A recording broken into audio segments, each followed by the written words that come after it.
What is the most sapient thing that Tabitha would eat? It's like a sliding scale. Like speaking isn't necessarily a disqualifier, right? Obviously. But if you can talk, you gotta be really tasty. Yeah.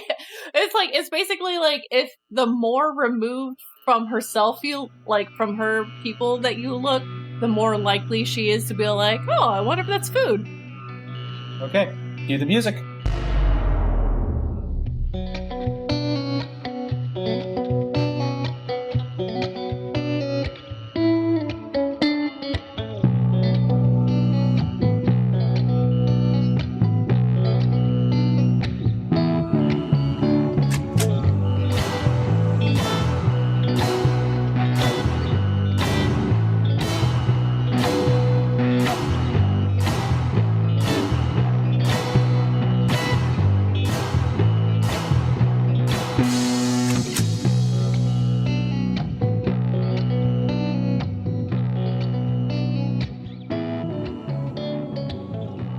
Welcome to a special bonus episode of Colossus at the Crux, presented by the Witchkey March. I'm Ian, your GM, and joining me in this special bonus episode are...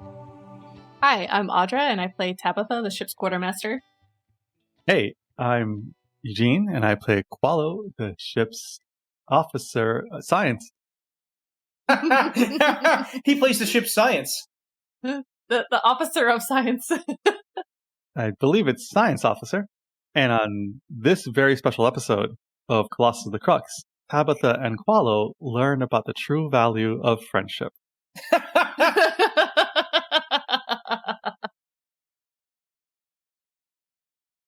We find Tabitha in the Risen's Bay, holding a clipboard and checking the ship's stores.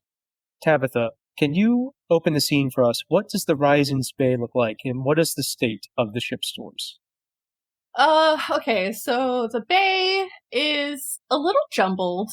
Tabitha is unfortunately a bit of a hoarder. Not to like crazy levels, but you know, she finds unique items every now and then, and she's just like, interesting, maybe they'll come in handy later. And so she packs it away like a little squirrel, you know, for the one-off chance that her or someone on the crew might need it. But she does try to keep it at least somewhat orderly. So, like, you know, like things with like things, that kind of stuff. So, like, she's got shelves that are absolutely covered with stuff, like buckets with various things, like sticks or things sticking out of them.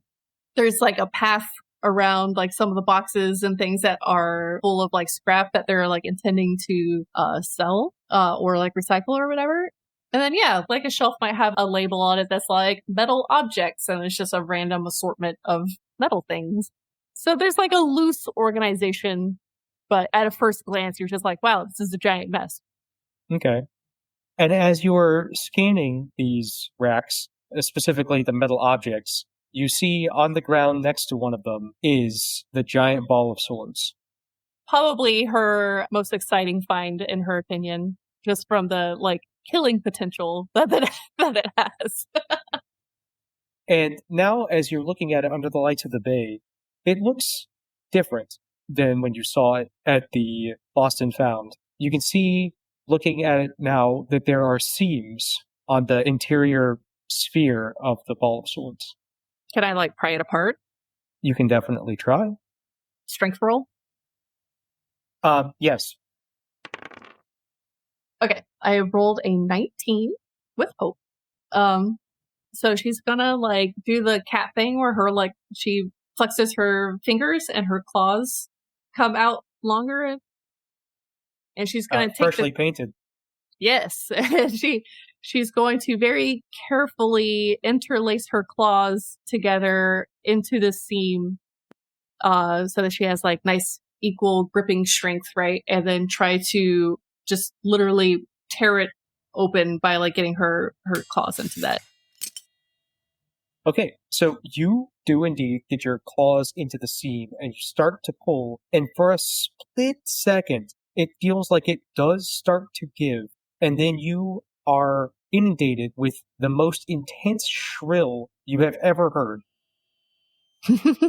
a piercing screech starts to come from the orb, and it fills the bay, causing the walls to reverberate. I guess I just instantly stop and like clap my hands to my ears. Oh God, what was that? So, somewhere else on the ship, what is Qualo doing aboard the Ryzen right now? Qualo is on the bridge feeding the holosuite. So when Qualo does this, Josephine hates to watch, and so she will have gone down into her tank beneath the bridge. What does it look like when Qualo feeds the holosuite? So it's an open pool, the 3-foot radius open pool, and normally you do not see these, but there are tiny little beaked mouths, not entirely unlike octopi or barnacle beaks, that kind of a thing, that come out, and you take a little fish flake food or little, sea life food, and you sprinkle it into the water, and as it comes down, the little beaks come out, and they open, and they have tiny little tentacles that snake out and stick to the flakes and then pull them into little beaks, and they just eat them, and then they kind of fold back in and go away. Truly something that will haunt my nightmares. It's really meditative if you sit there and just enjoy the pageantry of life. No doubt, no doubt. You're feeding your table, and it's giving what would be a low purr. It's causing the surface of the water to vibrate, which you know is a sign that it's enjoying the feeding. But even from the opposite side of the ship, you hear the screech from the bay. And so does your table, which begins to shudder violently, sloshing a lot of the water out of the pool. And the beaks open and crying, and it starts to make all kinds of shapes that aren't really representative of anything outside the ship. It's just writhing in pain from the sound. I will turn off its lights, turn on its noise canceling field, which is its rest mode, and then run through the ship until I hear the screaming again. Okay. In the bay, Tabitha, you realize that you're now on your knees holding your ears. And you start to come to as Qualo enters the bay. Ah, you heard that, huh? The whole Flux and Sea Sky heard that. Yeah. I mean, that makes sense. I'm not sure the sea Sky has ears, but Who it knows? does. It heard it. What the hell was that? It was my ball of swords. I realized that it could maybe open, and I was trying to pry it open, and as soon as I got even just a crack of it, it started making that noise. So I'm thinking about just taking a hammer or something, maybe. I like the way you think. He hands her a hammer, like a regular hammer, and then steps away. So he does this, certainly, but Qualo will do so, noting that he doesn't see the ball of swords around. Tabitha, is the ball of swords in the room with us now?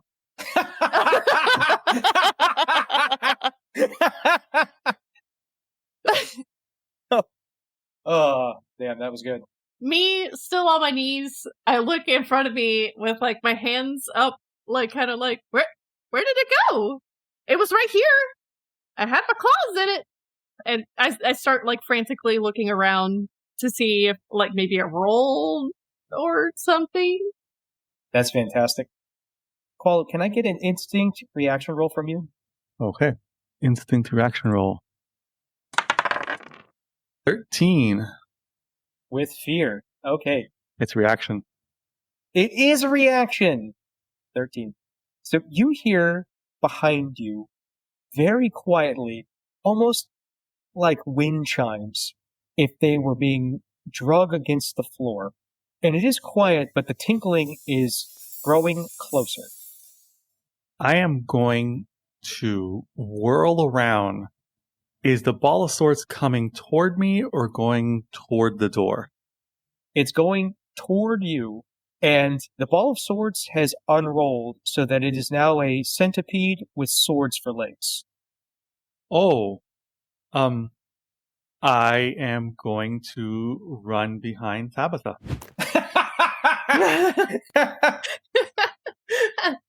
Okay.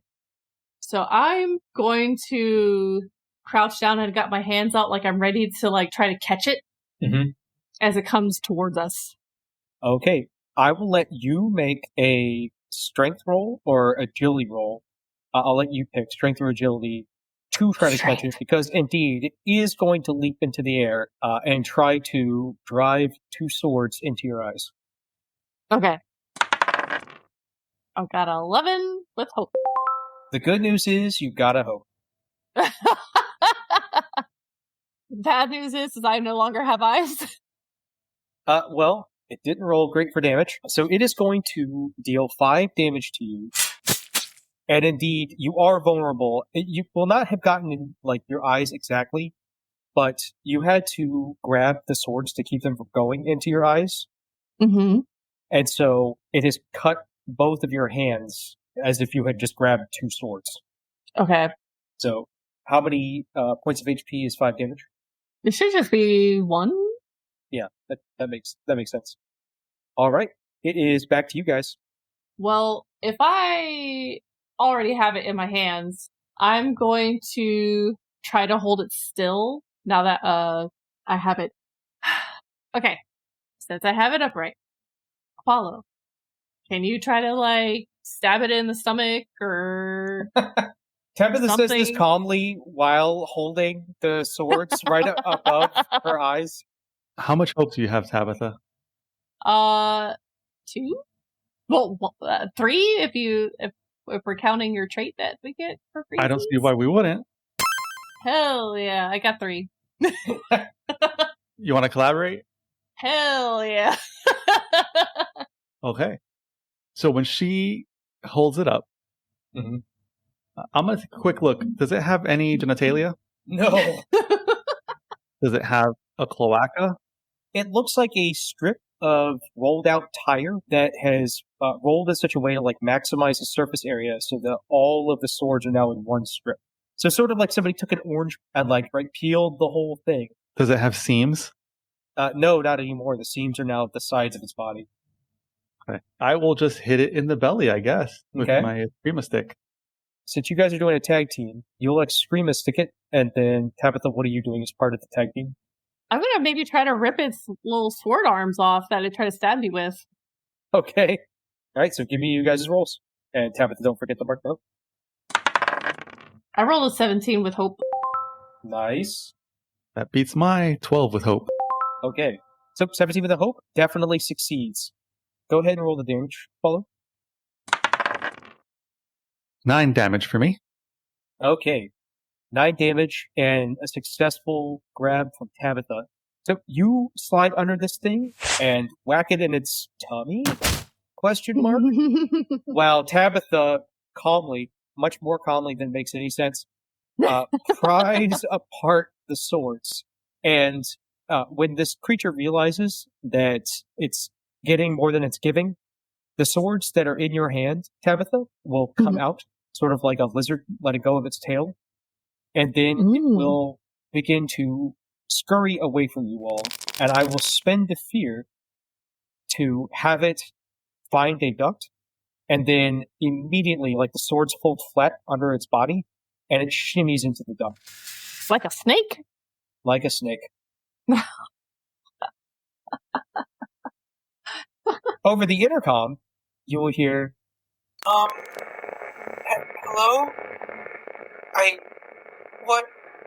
Guys, what the hell is going on? We have a metal bug that, escaped by clutches. We're gonna be in pursuit here soon. You immediately hear the hiss of the ship going into fail closed. So every porthole is sealing down, every door is locking. I just put us in emergency lockdown. If anything gets out, the CPA they'll probably burn the ship. Yeah, that makes sense. Yeah, good thinking. I'm sure this thing won't kill all of us. Well, I'm gonna hide. Can someone tap on the glass when it's safe to come out? No worries. Lock up the bridge and close your blood. My blood is already closed, Qualo. Very good. Very good. That's Andromedus Maximal Ancient Orcish for air vents. Qualo, I know what it's Andromedus Ancient Orcish for. Alright, I'm going. It is quiet. What do you do? Is there a bloody trail? Ooh! Yes, there would be. Would Tabitha fit in the vents? The question isn't so much could Tabitha get into the vents, is how much of her could you get back out of them? I'm guessing not much. Vents aren't typically giant-sized. Okay. I am going to access the local data panel and see if I can find any information on what this creature might be. Okay. So you do this search. Can I get a knowledge roll from you? Uh-huh. Knowledge is what I'm good at. 22 with fear. 22 with fear. So good roll. We'll take that fear. But with the 22, you find that this is called a long bug. They're very rare in this part of the Empyrean, certainly this close to the city of the Crux, as the CPA has done a good job of trying to push them back. And part of the reason why they're considered such a scourge is because they eat Amoculi oculus, the creature that you use as your sensory array. Over someone's dead body, it will. Tabitha, this thing is going for the bridge. We need to get there quick. Okay. I just take off running. I follow her. All right.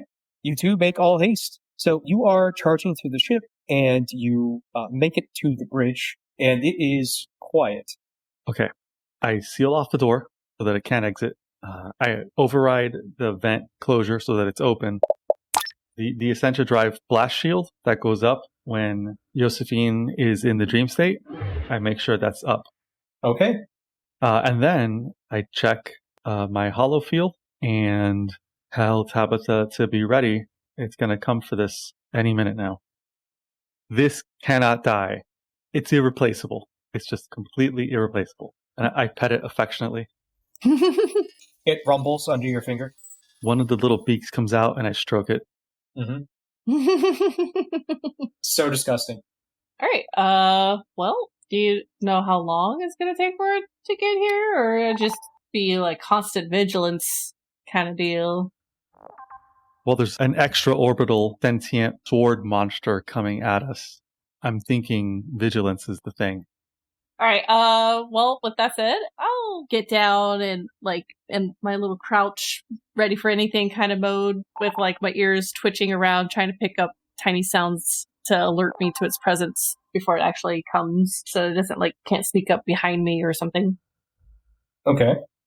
I'm gonna rig the vent so that if something comes through it, it will close and lock behind the creature. Okay. Tabitha, you're in a crouch, tense. Qualo, eyes golden, focused on the vent. Your trap is set. And nothing. It's silence. First it's minutes, and then it seems to perhaps turn into hours. And you just sit. What do you do? Qualo doesn't like silences, even at the best of times.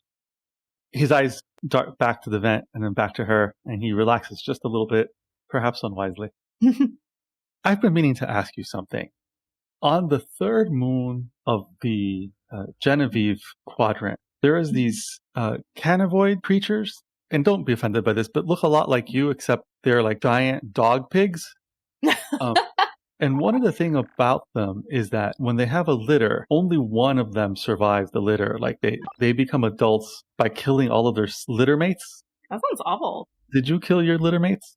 No. We typically only have one at a time. Obviously, you know, there's outliers where people might have multiple children at once, but like we grow in like family units, and you know, we take care of each other, protect one another, got each other's backs. A lot of camaraderie going on. I have a little brother actually. He's a bit younger than me. Like we weren't in the same litter or anything, but you know.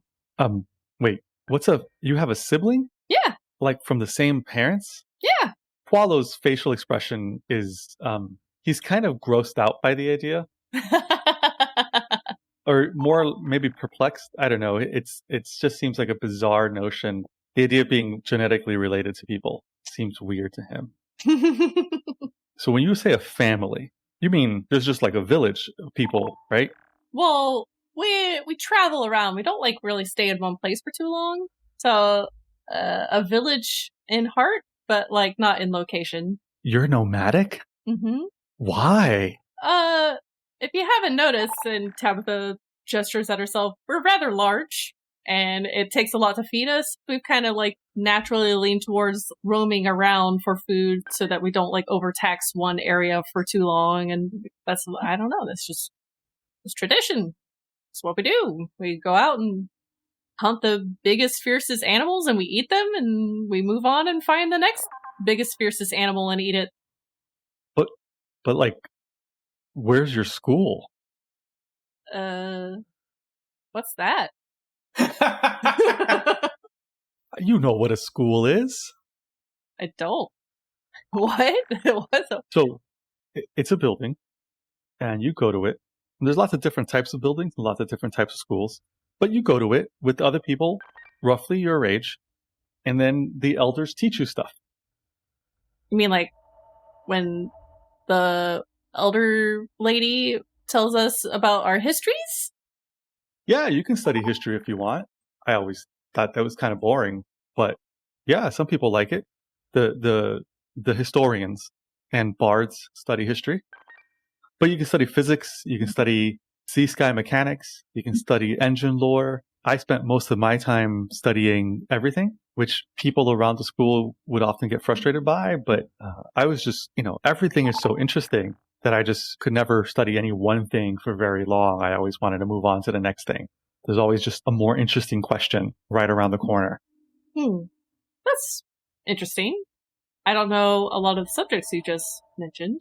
But, I mean, no, we usually just kind of, like, the things that we were taught as kids was, like, how to kill and survive. Not a whole lot else, like history and stuff, like, like some of the great people of our past that have done, like, really cool stuff. That's what my people want, is to, like, be remembered for the cool things that we've done. But not any, like, physics, whatever that means. Well, it's dialectical physics. So physical models are pitted against each other until one wins. And then that's the way the world is for a while. There's also discursive biology. There's epistemological, phenomenal archaeological studies of dorsal fins. That was a burgeoning field for a while. A little bit too straightforward for me, but, some people are more simple-minded. I see. So, like, that was what your childhood was like? You stayed indoors all day? Well, the commune had a lot of different biomes in it. And so, you were indoors if you wanted to be, and you could go to parks, you can go to machine shops, you can go underground if you like being underground. That was never really my jam, but some people did. I kind of liked being around other people, so I just sort of usually hung out with the crowd wherever the crowd went. I never had parents, so I just kind of slept and ate with whoever I was close to when it was time to sleep and eat. You don't have parents? Where did you come from? I came from the commune, the essential commune, at the city of the Crux. Surely you've heard of it. It's like famous. I mean, I've heard about it a bit from you, and around town a little bit. But like, I mean, like, you just don't know who your parents are? Or... Yeah. So, okay, well, look, it's not embarrassing, but it's weird. Right. And I mean, I know that's not typical. I mean, I know I'm a pretty normal guy. But so at the commune, when two people want to make an offspring, there's a special ritual that they go into. There's a ceremony, an essentia infusion that they participate in. No one who hasn't done the ritual knows what it is. It's a closely guarded secret, but an offspring is produced, and it's a melding of the two people who participated in the ritual. There have been records of like 3 people participating in the ritual, maybe even 4. That's fairly unusual. Very rare, actually, but, not impossible. And then after the ritual, about 3 or 4 days later, an offspring results. All I know is that one day, a while back, there was a very special event. There were dozens of people there. There was the first chemist who was a halfling, and the first metaphysicist who was an elf. But then there were also dozens of luminaries, people from just about every known race, and all over the city of the Crux and the commune. And there were ceremonies, and as these things sometimes do, they got, well, let's just say, secrets were unlocked and then hidden away, never to be spoken of again. And a few days later, I came out, but no one at the ceremony had participated in the offspring ritual. And so I shouldn't be here. No one knows who my parents are. And so the whole commune just decided to take care of me. So in a sense, they're all my parents. Well, that's interesting. I mean, I guess it's not so different. I mean, you're not nomadic and you go to school or whatever, but I mean, it's like one big happy family. Like my family. Like, I might not be directly related to some of the people in my group, but, you know, we're family. We all take care of each other. Yeah, no, we're not nomadic, but some of us have a tradition of going on something called a turnaround, where we sort of wander the Empyrean seeking our fortune. You know, so after my Nombre Day, where they called me Nassim Tisabi, I left. And not long after that, I met Tegan, you, and Glitch, and you all joined me on my ship. Wait, what? Your ship? So as you say, wait, what? You both were having such a pleasant conversation that you didn't notice that the creature had somehow made it out of the vents and was now standing over the sensory array. What do you do? I pounce on it. I tackle it. Me too. Well, you can't both do it unless you have enough hope for another tag team roll. I do, in fact. Do you? Yep, because I started with 2 and I rolled hope. Wow. All right. Thrill me. Okay. You have claws, right? I sure do. So let's do a better version of what we did the first time.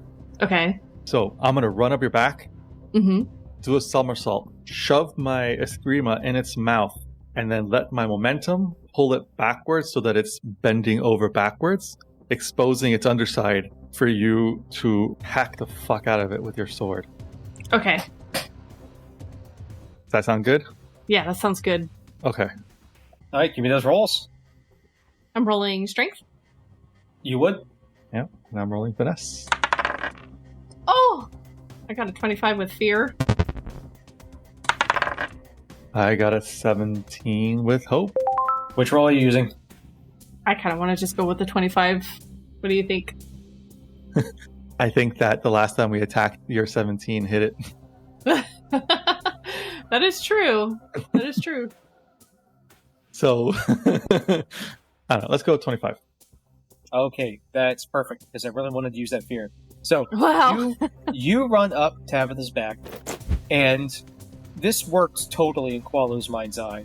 But what Qualo forgot was he's on the bridge of the ship, and Tabitha, when she's standing up, her head, scrapes the top of the ship.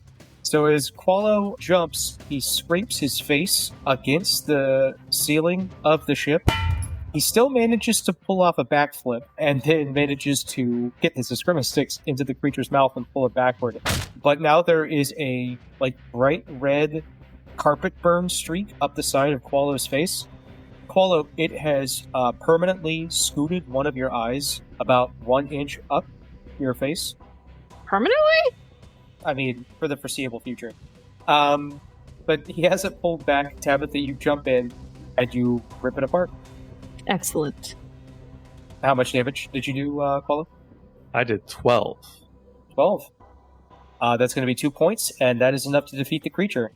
Nothing, it doesn't know who comes out. This creature, while it moved organically, and as you rip it apart, there doesn't seem to be any fluid in it at all, and it looks more like it's a machine on the inside than a creature, but it does seem to die. And Tabitha, when you hold up the corpse, because I assume you definitely do hold up the corpse, it doesn't smell like food to you. It doesn't smell like flesh that can be eaten. But holding it, you realize that maybe with a little bit of work, that this thing would make instead of a ball of swords, a whip of swords. Ooh. So yeah, I first do like a man because I can't eat it, but then like as I'm looking at her, I'm like, I make as I'm squinting all three of my eyes at it. Okay. And Qualo, you, I'm assuming, are checking on your sensory array. Yes.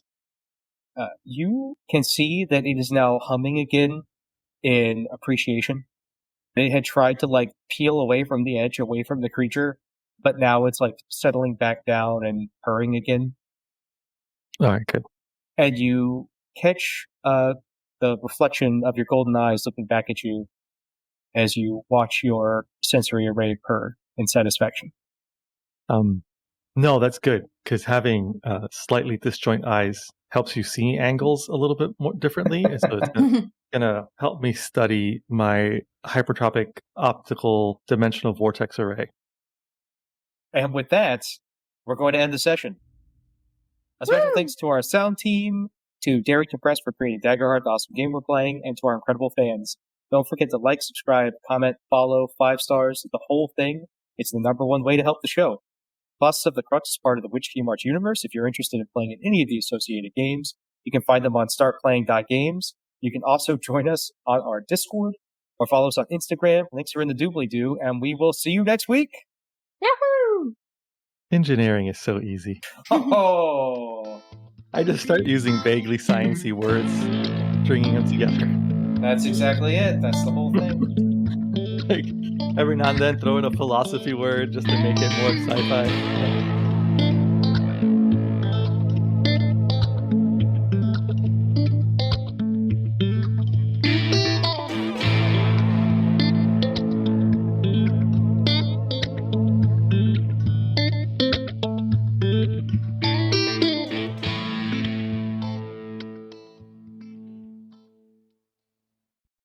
There is these canovoid creatures, and don't be offended by this, but look a lot like you, except they're like giant dog pigs.